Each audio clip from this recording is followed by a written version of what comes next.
Hello and welcome. I'm John Feinblatt, president of Everytown for Gun Safety. And I'm Shannon Watts, founder of Moms Demand Action, the grassroots arm of Everytown. Today, we're hosting Representative Val Demings for the 6th installment of Demanding Women, Quarantine Conversations About Gun Violence. Representative Demings, thank you so much for joining us today. It's a difficult day in America. It is a difficult day in America, but thank you for inviting me. Thank you, John and Shannon, for the outstanding work that you are doing to help to keep us safe. It's great to be with you. Thank you. And really, today's conversation couldn't be more timely, and so we so appreciate you joining us. As you know, just this morning, President Trump responded to the protests in Minneapolis with a series of reckless and incendiary tweets. And really, we have to call those tweets for what they are. One, they're a racist call for more gun violence. And two, they're a vivid example of Trump's dangerous hypocrisy. Just weeks ago, we can all remember groups of mostly white and mostly armed extremists descended on government buildings. Their goal was simple. Their goal was straightforward: intimidate lawmakers. And rather than condemning them, Trump cheered them on. But luckily, Trump isn't the only voice in Washington. Congresswoman Demings, you understand that gun violence is a public health emergency, not a political wedge. And as a former first responder, you know that gun violence truly is an emergency. Now, I'm eager to hear how your experience in Florida is shaping your work in Washington. So Shannon, why don't you take the conversation from here? I'm going to hop on Twitter and watch the rest from there. Thank you, John. And Representative Demings, I know that you have attended a fair number of Moms Demand Action meetings in Florida over the years, and we are just so incredibly grateful to have you with us virtually today. Shannon, thank you so much for that. And look, this is going to take every responsible person to get involved if we are going to significantly reduce gun violence in Florida and all over this nation. And again, I just thank you for the work that Moms Demand Action's doing, as well as Students Demand Action, and your advocacy could not be more critical during this time. Thank you so much. And we're so grateful to have you in our corner. I want to start with what is on top of everyone's mind today in America, and that is the horrific killing of George Floyd and what's happened since. As a former police officer, you have spoken about policing as a sacred charge and the importance of building relationships in the communities you serve. So where do you think we go from here? How do we make sure we can find justice, safety, and trust in our communities? Well, Shannon, thank you so much for that question. And you're right. As you know, I spent 27 years as a law enforcement officer. I had the honor of serving as the chief of police. Our primary mission was to protect and serve the public. My heart goes out to the Floyd family because what happened to him should not have happened. And those who were involved in his death must be held accountable. That's what justice in America is supposed to look like. Building trust and fostering relationships with the community is critical to the police being able to do their job and the public being able to respect and trust them. But you cannot wait until you're in the middle of a crisis to build relationships and trust. That is something that you have to work on every day, whether it's good times, challenging times, or bad times. And we also, good police departments understand that they cannot just arrest their way out of some of the critical issues facing communities all over this nation, that they have to get involved in addressing some of the social ills that cause crime and decay in communities. They have to get involved in youth mentoring programs. I started one as a police chief. They have to get involved in education and jobs and sponsor job fairs and do things that really don't directly have anything to do with police work, but they certainly can improve the quality of life for persons in communities. And so the police is the community and the community is the police. And when you have mutual respect, when you're ingrained and involved in solving problems, go to the community and hold as many town halls as you possibly can and ask their advice. Utilize the most precious, valuable resource in the decision-making process. And it will help to build trust, build the relationship that is critical. My heart goes out, as I said, to the Floyd family. It also goes out to the citizens in Minnesota. This is a tragic time, and we just have to make sure that we do what we need to do to resolve it and be better prepared for the future. Congresswoman, you're exactly right. It feels so tragic right now, especially this morning. And, to wake up to President Trump's shocking tweet, which was really a call to violence. He wrote, "When the looting starts, the shooting starts." How would you respond to that tweet? Shannon, bear with me for just a moment. This president, time and time again, demonstrates that he is totally unfit for the office that he holds.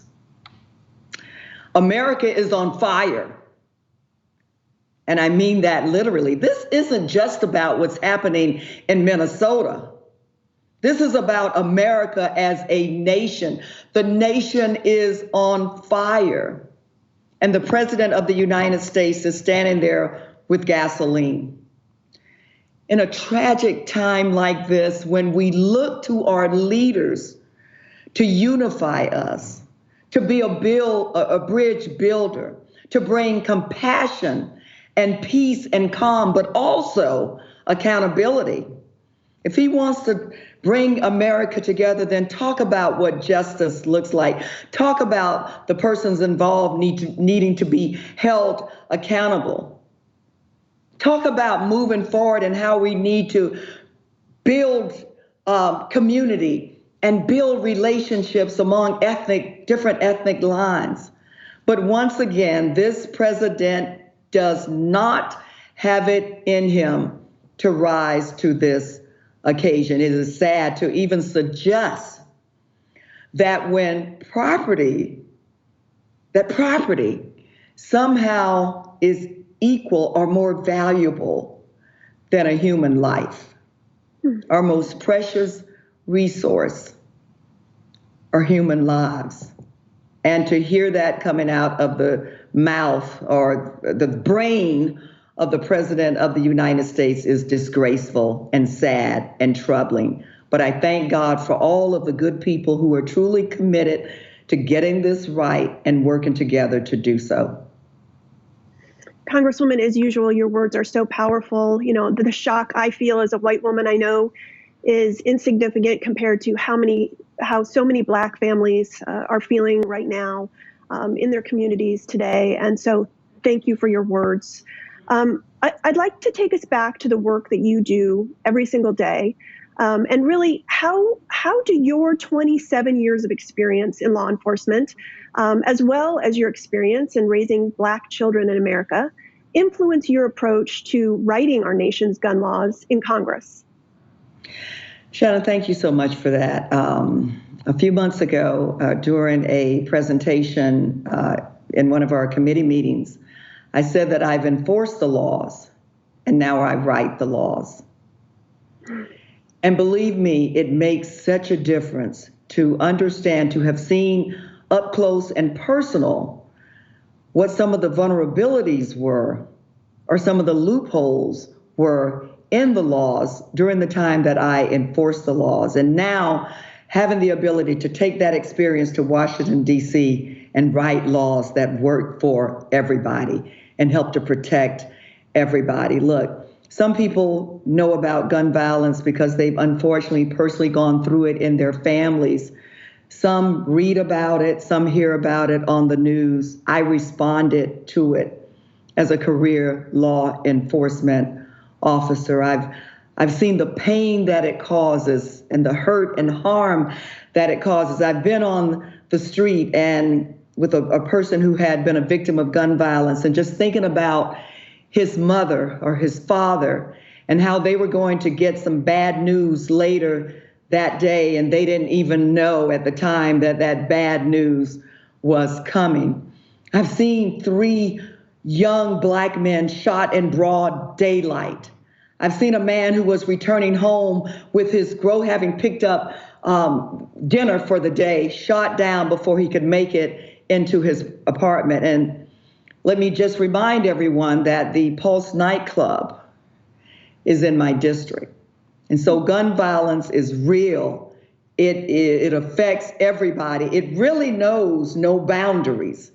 And so bringing that real life on the ground experience to Congress has just been so effective. And I will continue to use every bit of knowledge, strength, energy that I have to make sure that we pass gun laws that help to protect people. You truly have prioritized this issue, and we're so grateful for that.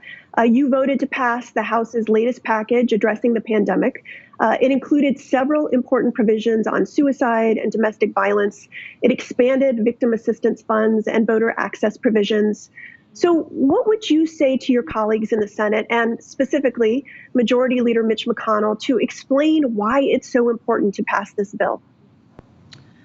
Well, first, I would invite Senator Majority Leader McConnell and his colleagues in the Senate to understand why they are there in the first place.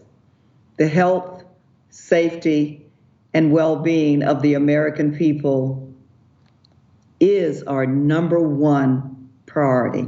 That's why you're there, Senator McConnell, and to the members of the Senate. Look, I've also responded to suicides. I've responded to more domestic violence cases than I care to admit.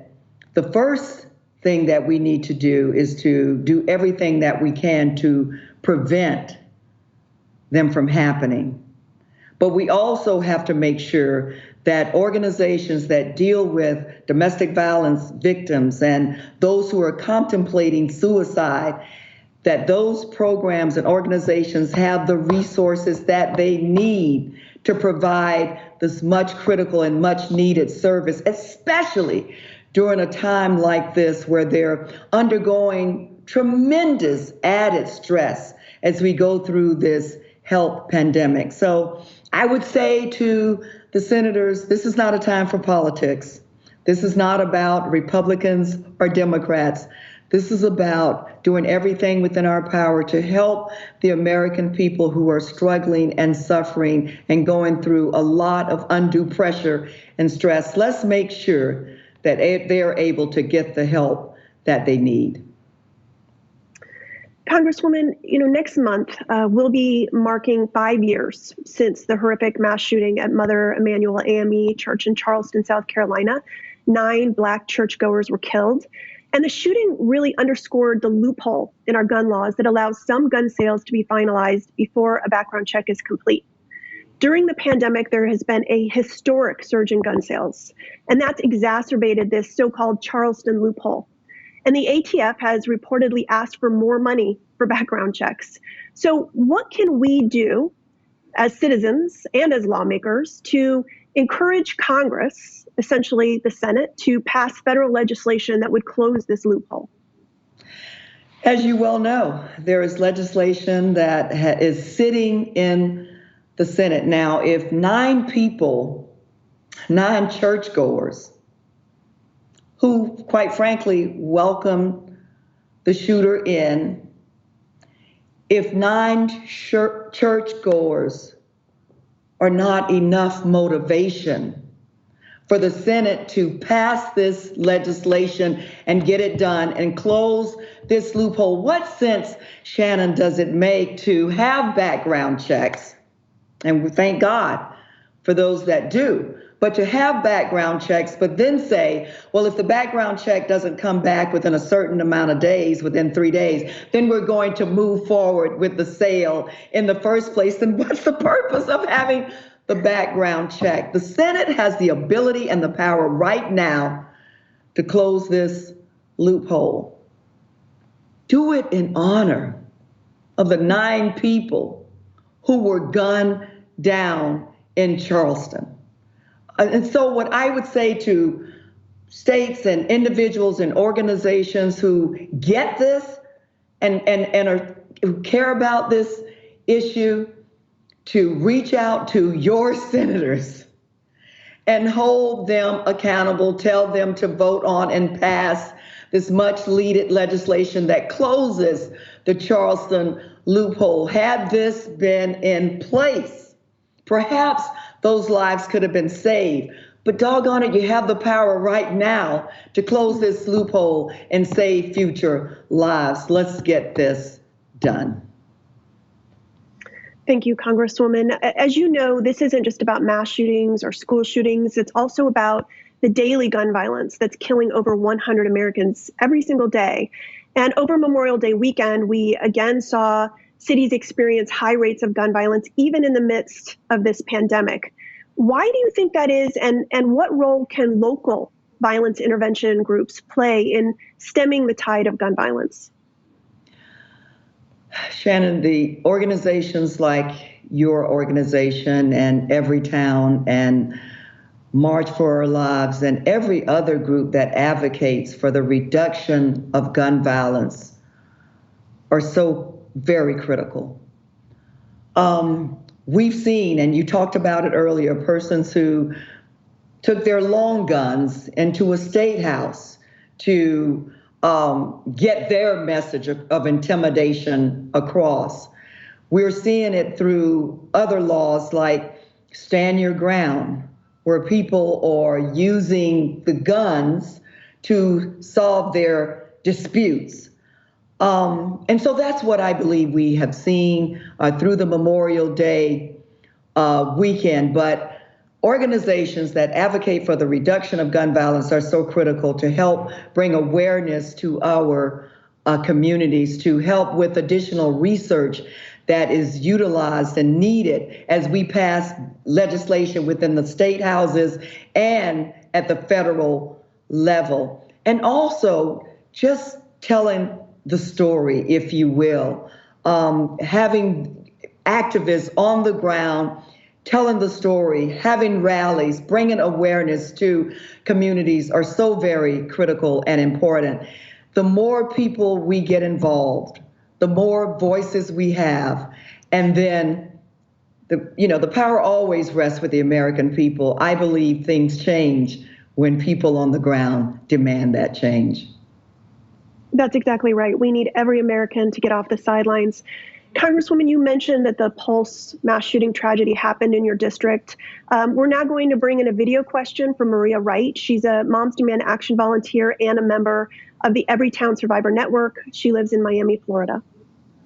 Representative Demings, I had the honor of meeting you at the Pride Parade in Orlando in 2016, a few months after the Pulse attack, where 49 people were shot and killed, including my son Jerry. There's not a day that goes by that I don't miss my son desperately. Florida has seen its share of tragedies. But in their wake, the Florida legislature took bipartisan action and passed some common sense gun laws, even above the strenuous objections of the NRA and their Florida lobbyist, Marion Hammer. As a Republican, I understand the importance of bipartisan action. What role, if any, can the states play in pressuring the federal government to take our gun violence crisis seriously? Thank you. Maria, thank you so much for that question, and it's good to see you again. And my heart goes out to you with the loss of your son. I'm the mother of 3 sons. Thank you so much for turning your pain into advocacy. It truly makes a difference. And Maria, you're right. We did see some movement here within Florida. If we look back at what happened at the Pulse nightclub, 49 people just out having a good time with their friends and their loved ones, celebrating birthdays. My pastor says they were out for what he would refer to as a late night fellowship, just having a good time together, gunned down senselessly in a place they had every right to be, Parkland, those horrible memories of what happened in Parkland. So we did see some movement within Florida. I'm thankful for that, but we need to see a lot more. And Maria, as you well know, it's local and state governments that have to deal with the consequences of gun violence. And so we need real leadership, not just in Florida, but around the nation, in state houses and local governments, again, pressuring your senators, your members of Congress, and saying, do you think that innocent people in a nightclub just having a good time should lose their lives through gun violence? Do you think that children in one of the safest places, it should be one of the safest places in the world for them, schools should be gunned down and have to scramble for their lives? Do you think that that's what it means to live in the greatest country in the world? Maria, we have to keep holding them accountable. And Lord knows we have too many real life stories to share with them.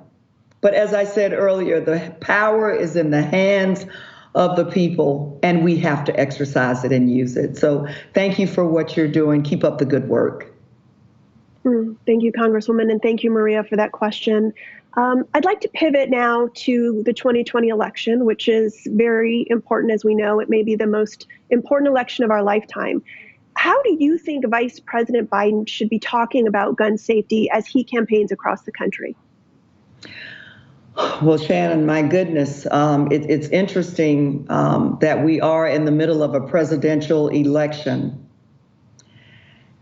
And look what's happening all over our nation. You just talked about the increase in gun sales during this time. People are dying senselessly all over this nation as a result of gun violence.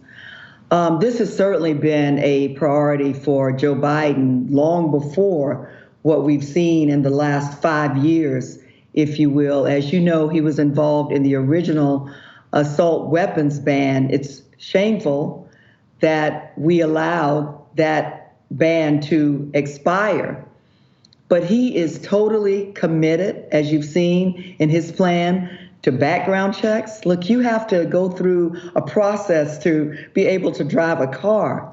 Surely every person who wants to own a gun should have to go through a background check. He's supportive of waiting periods. He certainly is committed to reinstituting a ban against weapons that were designed for the battlefield and not for our streets. And so certainly as we look at the tragedies that continue to happen all over this country, Joe Biden has been committed to that. And I would say something that my husband, who, is the mayor here, loves to say, the best indicator of future performance is to look at past performance.